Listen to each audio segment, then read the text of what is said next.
What's the meaning of Captain Ahab?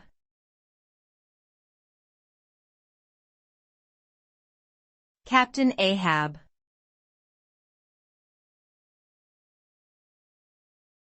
Captain Ahab.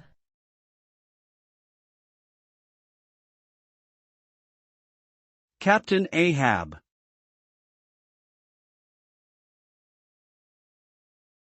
Captain Ahab.